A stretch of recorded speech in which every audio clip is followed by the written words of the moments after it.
Hello, everyone. Sorry, I was just eating a mouthful of food. First time I've had food all day. Crazy day. Anyway, how are you doing? Today is Thursday, December 6th. Hello, Hockey World. Hello. Let's try this again. Somebody's rusty. A little bit rusty. Been a lot of time in doctors. I'm sorry, my son's been not doing well, so he's doing better now. But sorry, you guys have been carrying the load. So sorry, I haven't been on the podcast for a while. We should be getting better now, though. So, but I'm ready now. I'm ready to go. Here we go. Ready? Okay, we got this. Okay, so hello, Hockey World. It's Thursday, December 6th, 2018. I'm Michael Agello. I'm Peter Tessier. And I am Eklund. And you're watching HockeyBuzzcast on HockeyBuzz.com. This is the podcast that comes every Monday through Friday at this time to fill you in the comings and goings in the hockey world at some time. In the afternoon. Probably not usually at 4, but this is late for say, but that's all right. At some point in the 24 hours. Some point during the day, and if you're not watching it live, it doesn't really matter when we record it if you're just watching it later, but like a lot of people do. You get an amazing amount of people who listen to us while they're falling asleep. I found that to be the case. That's the old line. That's the old line about the Johnny Carson show. He says apparently most people watched him while they were going to sleep and when they were making what he called whoopee. Making well, whoopee. Let's hope that not a lot of people are listening to the Hockey Buzzcast while they're making whoopee. Yes. I doubt that. I somehow don't think that we are going to be the. If no, you this way, you need to have a better game. If you're a man and you're putting on this, you need more. You need a better game. You need. I'll start playing some Barry White in the background. Yeah, right. The Hockey Buzzcast is not going to be the thing that's going to. Yeah, we're not going to help you out. Anyway, let's move on. Yes, please. So, we'll talk a little bit of Austin Matthews for a second. There's an article you guys were discussing. I have my own opinions. Yeah, Peter, my little, and I'll get into what I talked about on my blog the other day, which had a lot of people talking that I think there is one thing that Austin Matthews does better than any player in the history of the NHL. We'll get into that. But what was the article, Peter?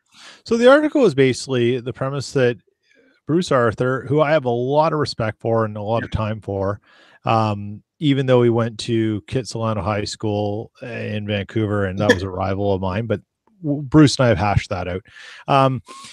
He wrote an article that basically said Austin Matthews is the best scorer in the NHL right now.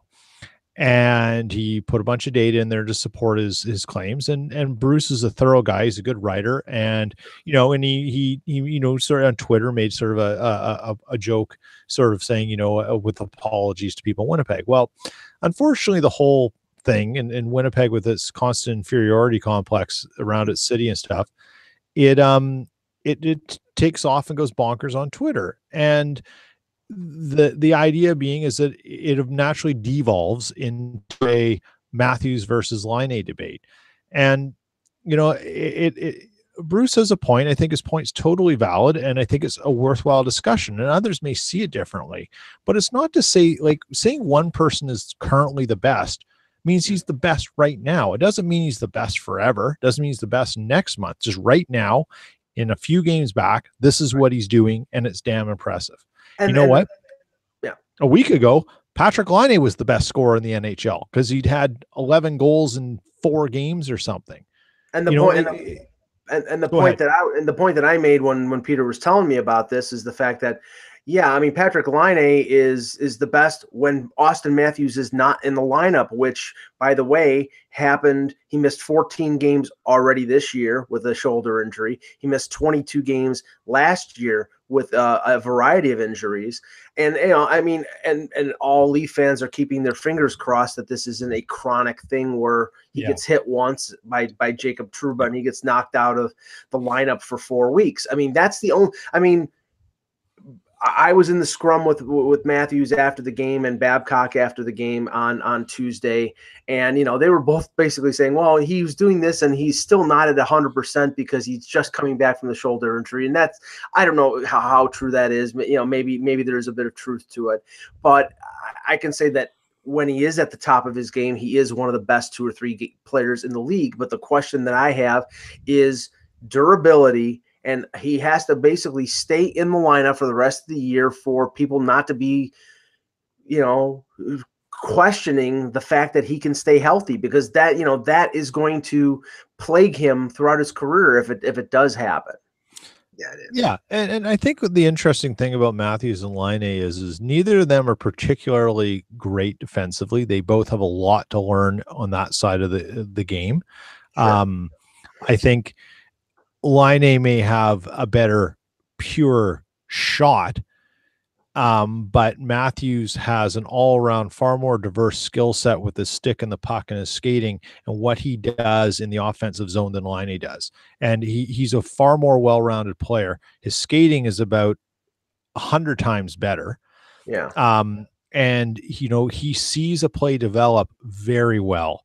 You can see when Matthews zeroes in on something, he's watching something develop that few guys see. And that's just something you can't teach players to do that. You see it or you don't. And he's is it overly simplistic that Line is the heir to Ovechkin and that Matthews is the heir to Crosby? Because I see the parallels between Line and Ovechkin, the shot, the power move off the wing, the one timer on the power play, all that. It's very Ovechkin like. And I don't think Matthews is as good as Crosby was at age 21, but he's pretty damn close. And, Crosby had his durability problems with his concussion issues, but I think he's got the well-rounded game and he improves on things every year, just like Crosby. And, now probably next year he's going to start getting paid the percentage of the cap like Crosby did when Crosby got his big deal. I think it's very overly simplistic, because I don't think that that Matthews. The obvious thing is, okay, Matthews makes players. It gets Line doesn't get any assists at all, right? But Matthews gets assists.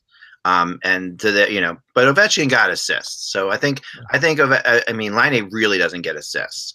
Well, not this season, but he does. He's actually quite an incredible passer. Mm-hmm.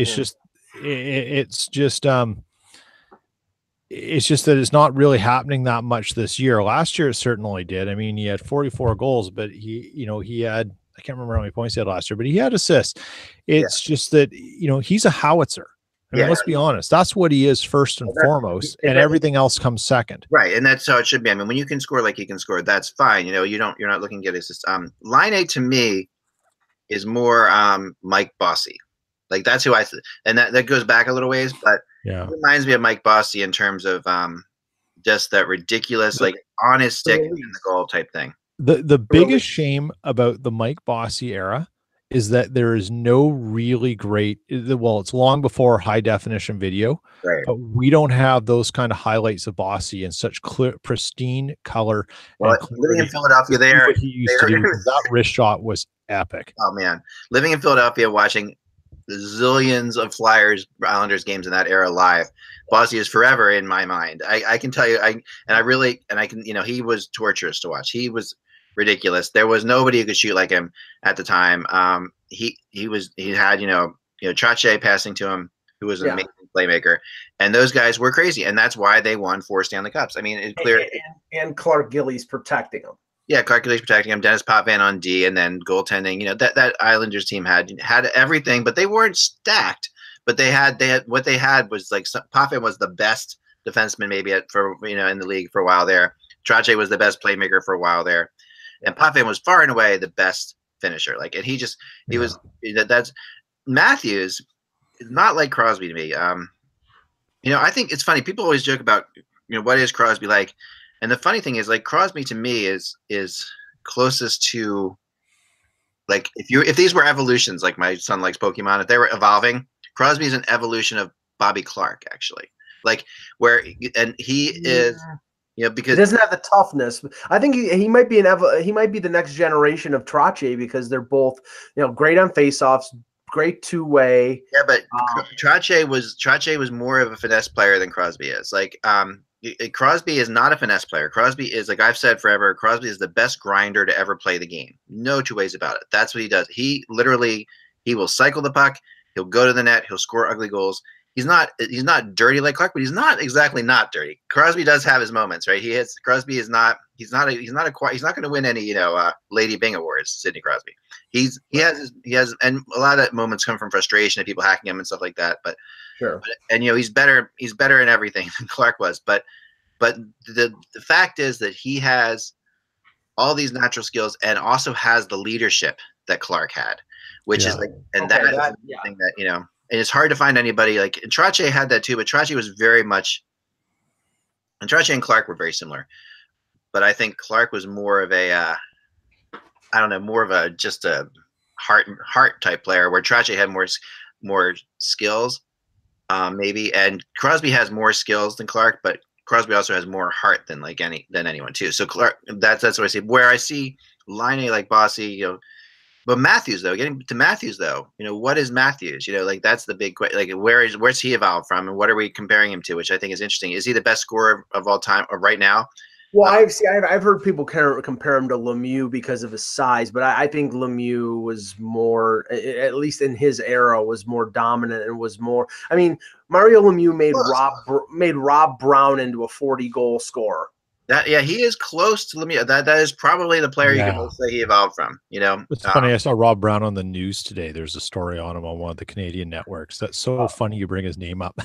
Yeah, but I mean, Warren. That was the thing. Warren Young, Rob Brown, Bob Erie, guys like that. Lemieux made them into effective wingers. Now, you could say Gretzky did that with early in his career before he had Curry. He had Brett Callaghan and B.J. McDonald in his first year in the NHL, and I think B.J. McDonald scored 46 goals or something like that.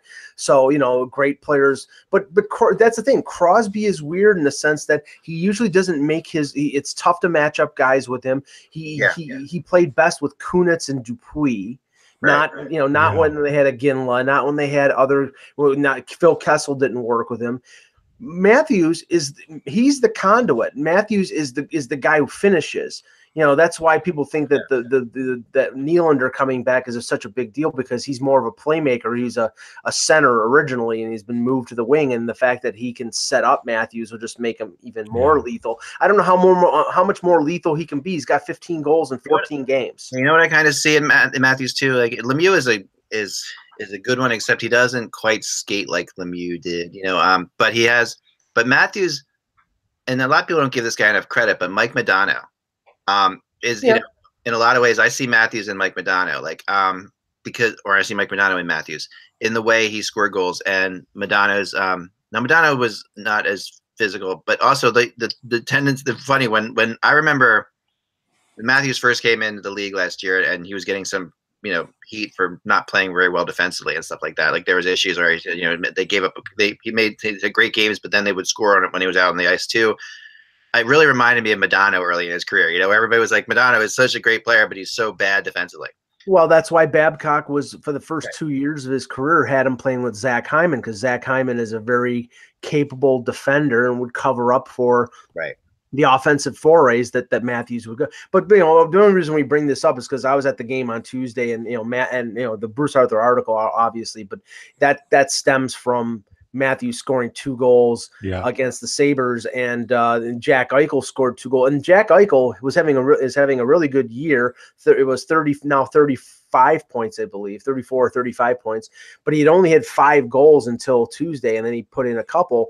There are some people. I did a radio spot on Buffalo Radio, and they were saying, well, are the Sabres getting their money's worth out of Jack Eichel? He's got 32 points, and he's setting up Skinner for all of these goals. I mean, it's what, honestly, I think one of the things people are really missing about the NHL right now is I can't recall the last time there was this much incredible individual talent spread around the league.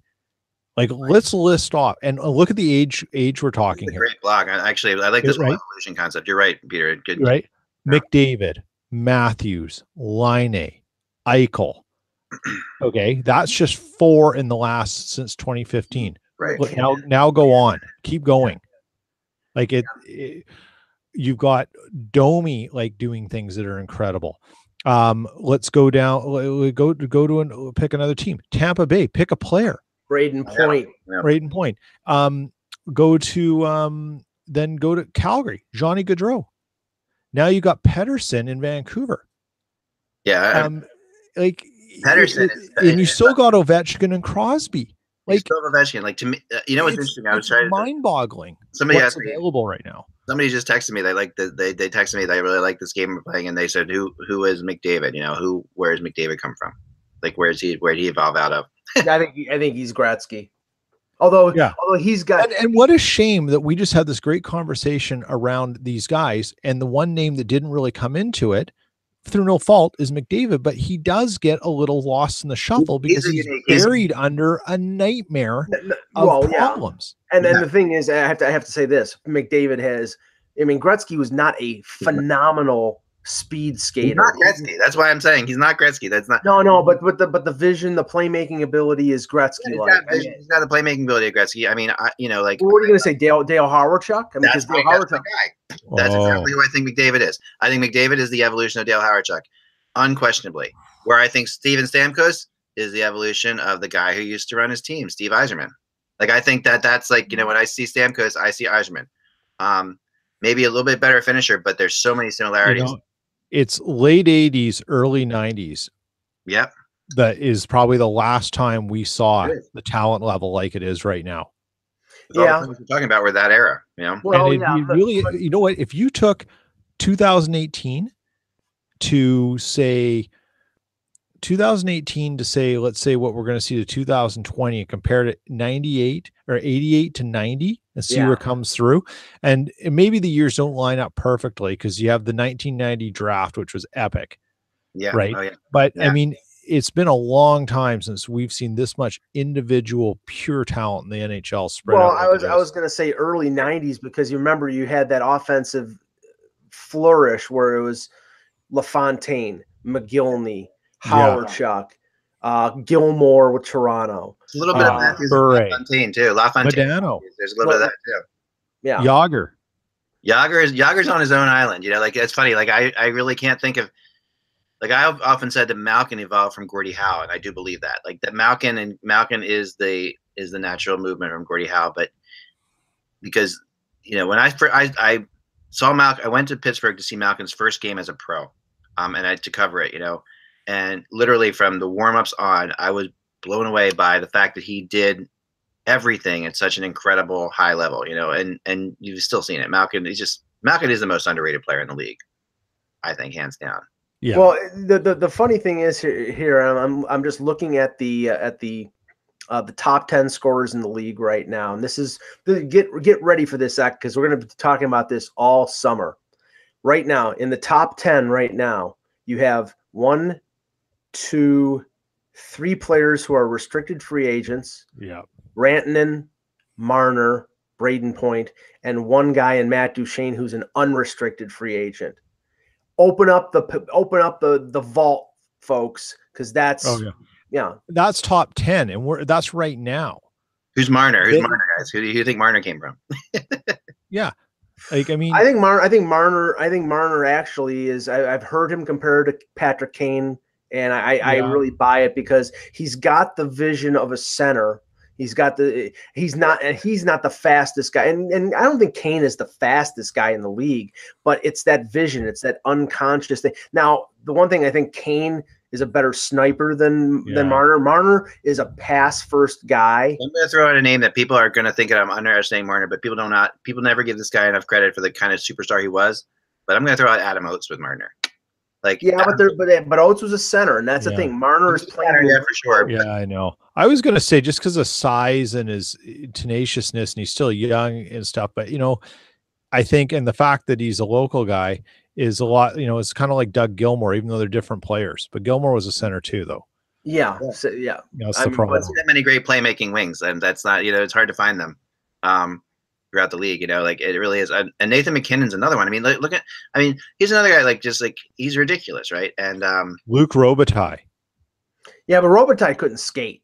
And then he self-admitted he was literally literally the love child of Crosby and McDavid. Like, McKinnon is right. I don't want to see that. He has McDavid's speed and Crosby's toughness.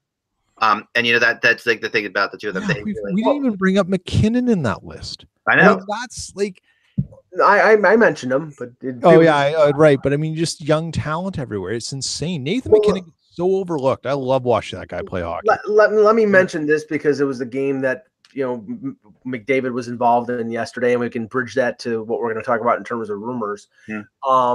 I watched the Edmonton St. Louis game because there really wasn't much else on TV last night. And all you need to do is watch that game to understand why the St. Louis Blues are in deep trouble, because they managed, they got a 2-0 lead. They sat back on it. Edmonton dominated the second period, got a goal, pulled the goaltender late in the third, and Jake Allen, I don't care if he was screened, that is a save that a number one goaltender's got to make. And Oscar Klefbom from the point ties up that game with like a minute and 5 seconds or something like that. And then they lose in the shootout. I mean, I know that Peter Angelo is out. I know they've had some injury problems. They're not getting they still are not getting the goaltending that they need out of Allen. They're so far behind now that I don't see how they climb out of it. And maybe they start trading. But the thing is, Zach, and I know you had mentioned Parayko yesterday. You look at their blue line right now. Peter Angelo is out, and this year doesn't matter because they're, right now I think they're going to be outside the playoffs looking in.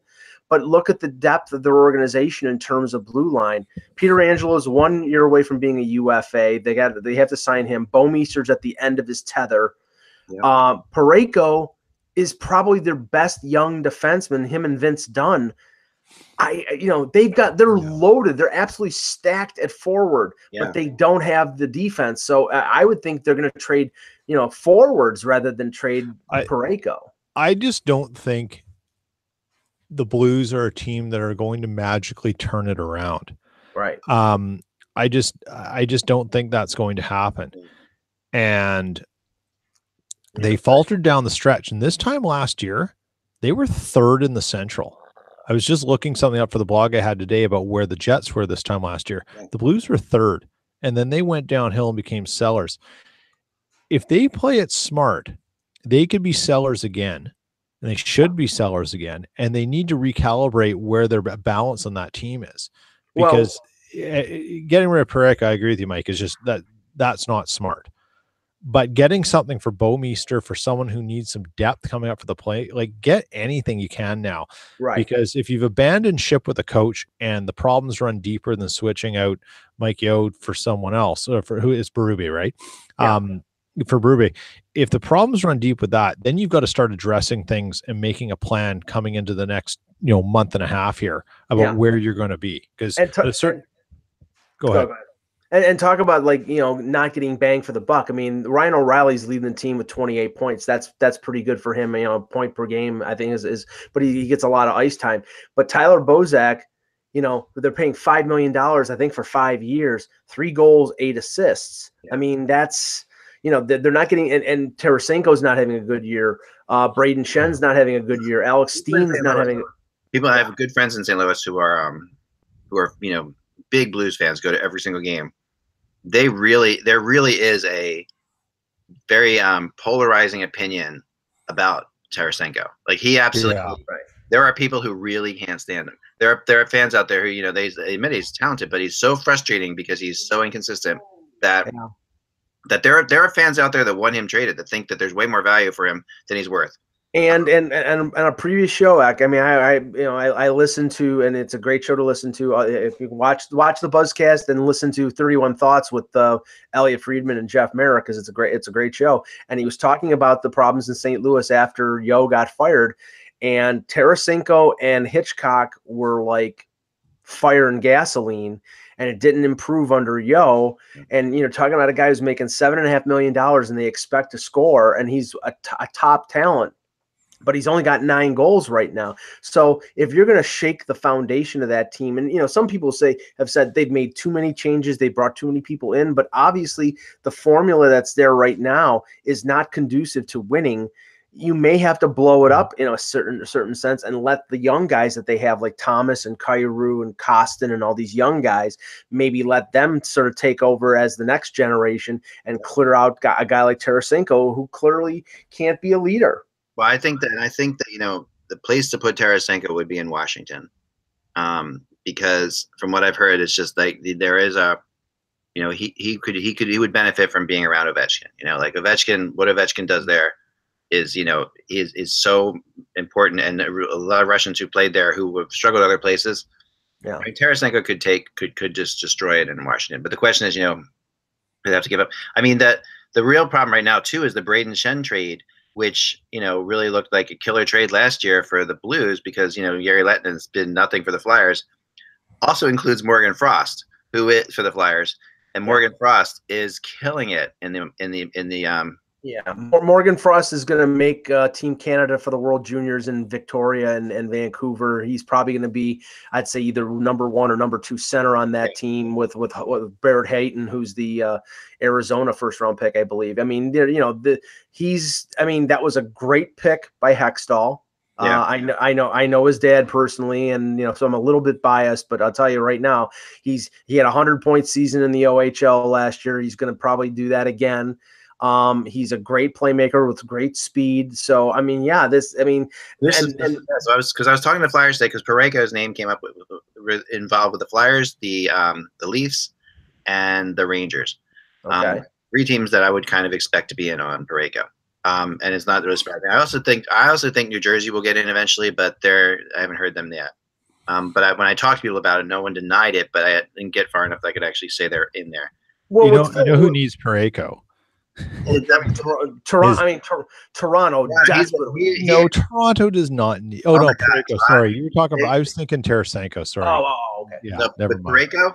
Parayko on Toronto. Just forget about it. That's like Parayko would be on the top pairing with Morgan Rielly. They played after Ekblad got hurt in the World Cup. They paired Parayko with Rielly, and it was a very good pairing. Yeah. But was one of the starts with Kasperi Kapanen in a first, and what else are you going to throw in there? Keep going, right? That's your opening ante. Okay, that's your opening. I would have traded Nylander and a first for him. Well, and I'll just say this, and we can not mention Nylander until tomorrow. It's funny because I was up in Toronto on Monday when the whole press conference happened. And Nylander volunteers to the media. Kyle Dubas told me that as long as he's GM, I will not be traded. And then Kyle Dubas comes out and says, we will try to keep William Nylander. And I'm paraphrasing. We will try to keep William Nylander as long as we possibly can. Those are 2 different things. Yeah. And Brian Burke came out, and I know people want to trash Brian Burke because of his reputation, but he was a general manager in this league, and I give him the proper respect. And what he talks about the fact that, if it's not in writing, it doesn't matter. So if he doesn't have a no trade clause in his contract, the words are meaningless. Yep. Now, if Kyle and Burke said, if I promised somebody that I wouldn't trade them, he basically would say, well, if I get 10 first-round picks, I'm going to trade you, but I'm going to try not to, or it's not in my benefit to. But honestly, if it's not in the contract, if next year they need to pay Austin Matthews 13 and Mitch Marner 9, I'm telling you who the first one to go is, and it's not Kasperi Kapanen, who's making $875,000. It's going to be the guy making 6.9, who's getting paid a lump sum of over $8 million as a signing bonus on July 1st. That's who it's going to be. Yes, you're right. You're absolutely right. Absolutely right. Yeah, just got a text from somebody. So, 1 second, guys. Sorry. So I mean, and don't get me wrong. They signed Nylander. It was beneficial to the Leafs. Tonight they're putting him with Matthews. They're making a cup run, and this will be great news for us. Before February 25th. I asked a question to Kyle Dubas regarding their philosophy at the deadline, and basically he's saying, "Well, we've got $5 million or almost $6 million in cap space. We're going for it. If there's an avenue for us to improve, we're going to improve." And they actually have more than that because they can put Nathan Horton's contract on long-term injury. So in a way, it's over $10 million in cap space. They're going to load up like Winnipeg loaded up last year. It would be stupid not to. They have to, and they've just got to make sure what they load up on isn't something that they don't get too greedy thinking this is the only shot, because they're going to have more shots, and they can't take on too big a liability that go like contract liability that goes further, because there's too many other question marks. Only on defense. Well, and see that the thing is there isn't, Babcock wants somebody snarly, wants somebody with size. The problem with that is you can't you risk screwing with chemistry, which is not worth it.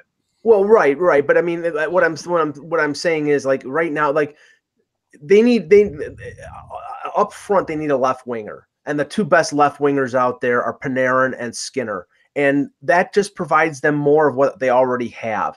So, if they could get Wayne Simmons as a rental, Yeah. that provides them an aspect that they don't have. They need somebody other than Kadri and Kapanen and Zach Hyman as somebody who has some sandpaper. Wayne Simmons comes in there. Let's just play this out for a second. Comes in there, and whose ice time is diminished because who's scratched because Wayne Simmons? Probably like Andre. If he can play the left wing, probably a guy like Andreas Janssen, because right now their top three left wingers are Patrick Marleau, Andreas Janssen, and Zach Hyman. Hyman is more of a defensive guy, but he plays well with Tavares and Marner.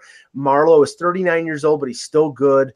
Janssen's young, and he's been up and down this year. They could, I keep saying if he decides he's going to come back, Rick Nash would be an absolutely perfect fit as a left winger, as a size guy, but I don't know whether he's going to play again.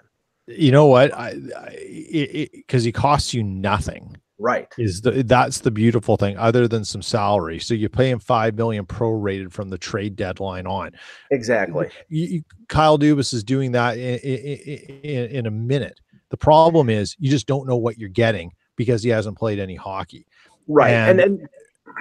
And on defense, Peter, they may go after somebody who's got term, like a Parayko, like a Gostis. But Parayko's the kind of guy you do go after because you have to. You're going to be dealing with that problem anyways. Anybody, I mean, so Flyers, like I said, won't trade Morgan Frost for Parayko. That I learned.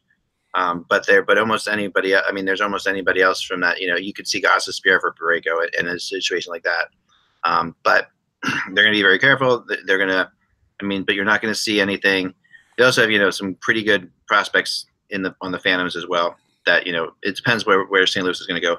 The Rangers are going to be interesting. They're who the Rangers would move in that situation. I haven't really gotten any names yet, but I think it's going to come. I think with the Toronto, I think it's going to come down to how Nylander does here and how this plays out because it's going to take. I'll say this, Zach. I don't think that Nylander will be traded this season. I don't think that they'll trade him before the deadline. The carrot with Nylander is the bonus for next year, because basically in year 2 of that deal, once the Leafs pay $8.3 million on July 1st, it's basically a free year. And I don't think they want to rock the foundation of this team. You bring back a guy who's well liked in the locker room. It's an addition. It's like adding something from nothing other than just money. And I don't think they're going to shake things up that way.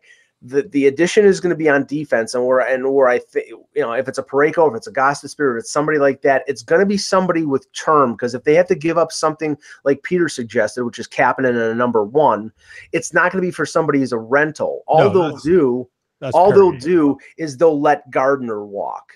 And it was reported on Saturday that Gardner is interested. He wants to stay. He loves it there. All the stuff that you always hear. But when the Leafs are sending out the signal that they only want to pay him a little bit more than what they're paying him right now, which is $4 million, there's not a chance in hell he's not going to go out in the free market and get $6.5 and $7 million. This is his shot. Yes. Random note, guys.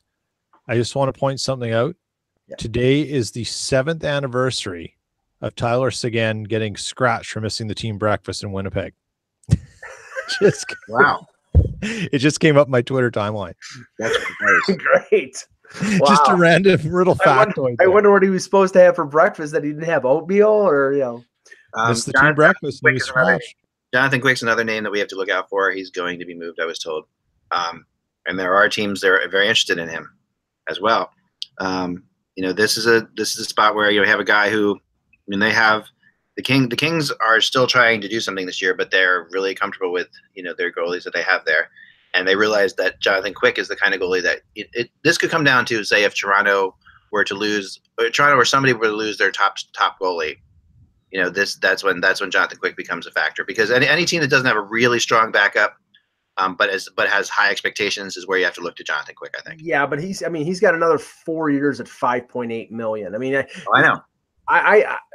If it was a team like Boston where Rask got hurt and Rask doesn't have long on his contract, I could see Quick, because then they could basically say, okay, Quick is the replacement for Rask. I think Rask has another year. Let me see, 2 years at $7 million. They're doing really well. So yeah, I mean,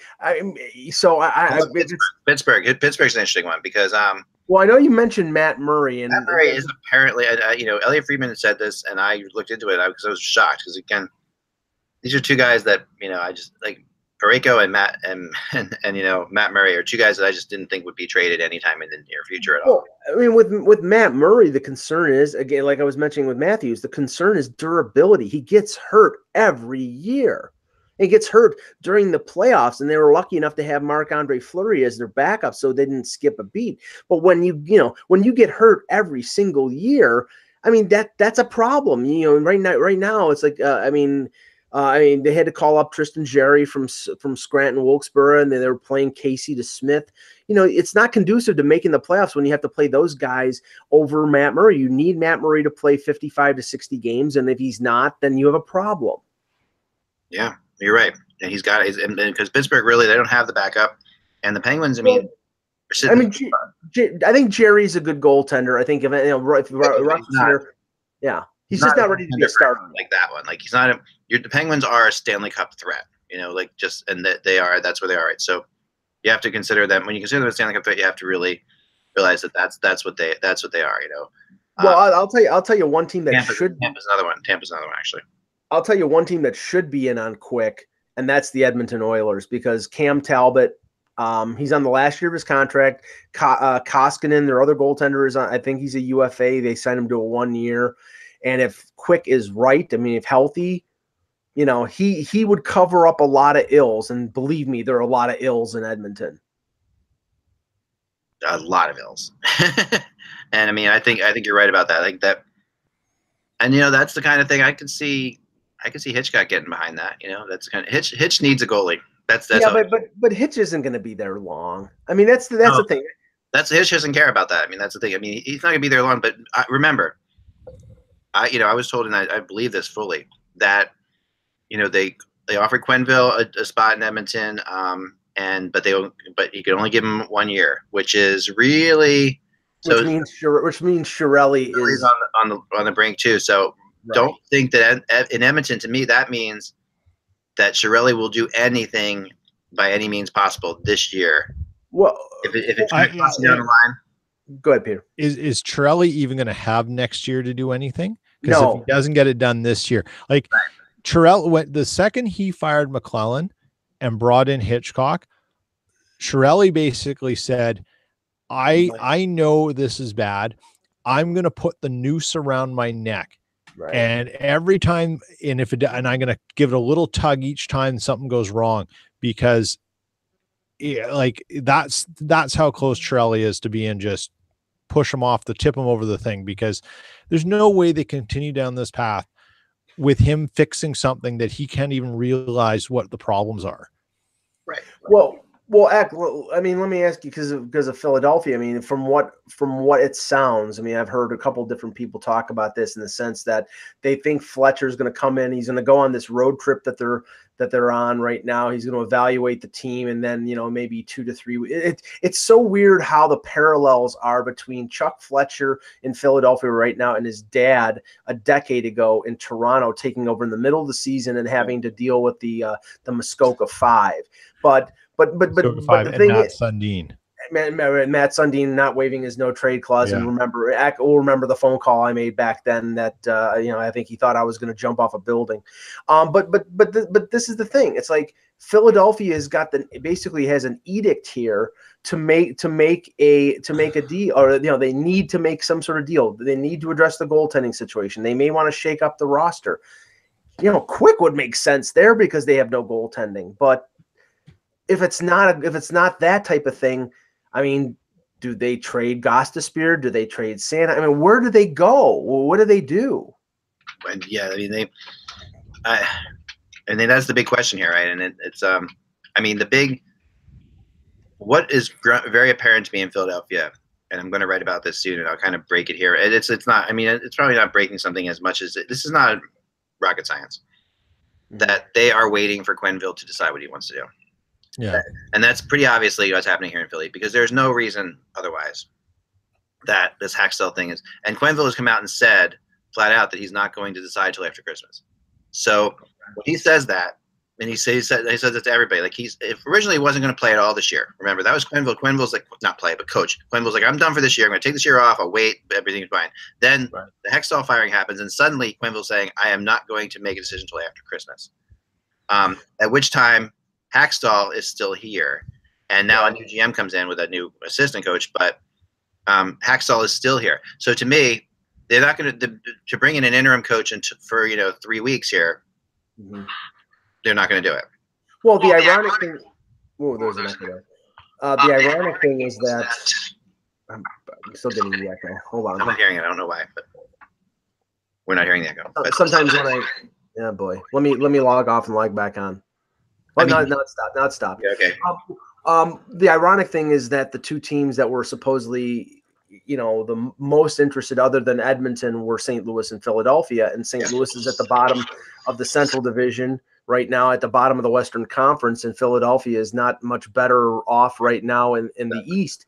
It's almost like he's waiting until after Christmas to see which team he could come in and actually get them into the playoffs. And if they both suck, maybe he just waits until next year and starts from scratch somewhere. I don't think so, only because both organizations are really good gets for a coach. Like you're talking about two teams that are very solid.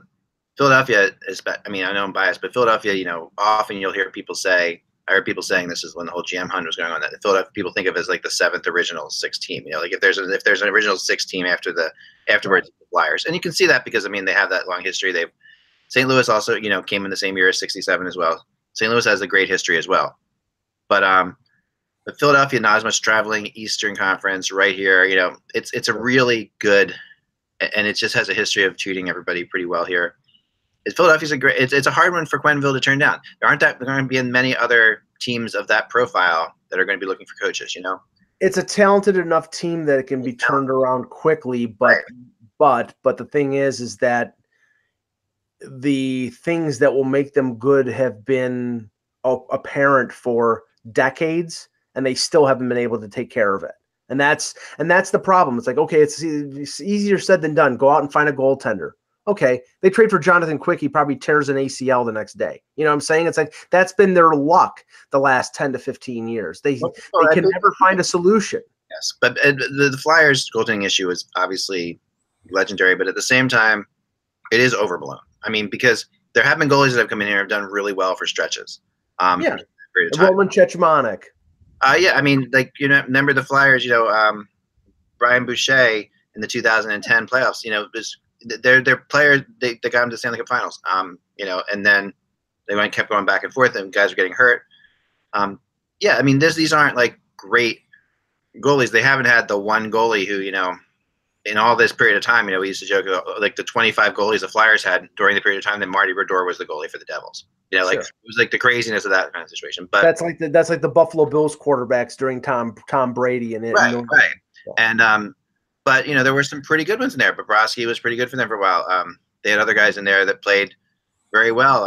Robert Esch had a really good playoff run. There were goalies that were Niittymaki. I mean, yeah, but not every season that the Flyers have had since Ron Hextall was the goalie can be blamed on the goalie. Like I'll admit that. I'm just saying that's sort of central in the concern most of the time. It's like, there's always other concerns, but you always come back to the fact that, they chose Van Beesbroek over Cujo. Yeah, that's always been a thing here. But Van Beesbroek, remember, had a couple awesome years in Philadelphia. Now they never won anything, but he took him pretty far in the playoffs too. So they but everyone like Cujo, would have been the better pick. They could have had Ellie Belfour at one point, but they didn't. They had a chance. I forget who they had a chance with trading Rod Brindamore to get another goalie at one point. That was I can't remember which one that was, but they had opportunity to do different things that they haven't done. And they never really, their goalies they drafted, like Maxime Ouellet and other goalies that were like very high prospects, like Carter Hart is now, did not pan out. So they had some flops in the draft and all that things for sure. But but it's easy to sit there and blame the Flyers goalies. Like, I mean, to me, St. Louis's goalies in recent years have been way more responsible for the St. Louis's issues than the Flyers goalies have.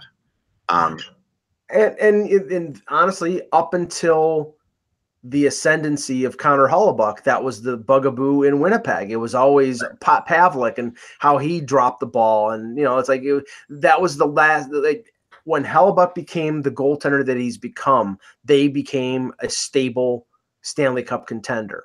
Right. And you can say that for Toronto as well. When they had James Reimer and Jonathan Bernier, they were unstable, and now it's like the goalie is the most important position in the sport, and there's only like 10 that are definitely awesome. And then beyond that, then you get into guys who could be good or not be good. It's like that's just so. I think talent wise, depth wise, prospect wise, Flyers versus St. Louis. I think the Flyers are in better shape moving down the line, but just that's especially defensively. Yeah, like they have a lot more defensive prospects going. Beyond Parayko, like we talked about before, the Blues are getting older. So yeah.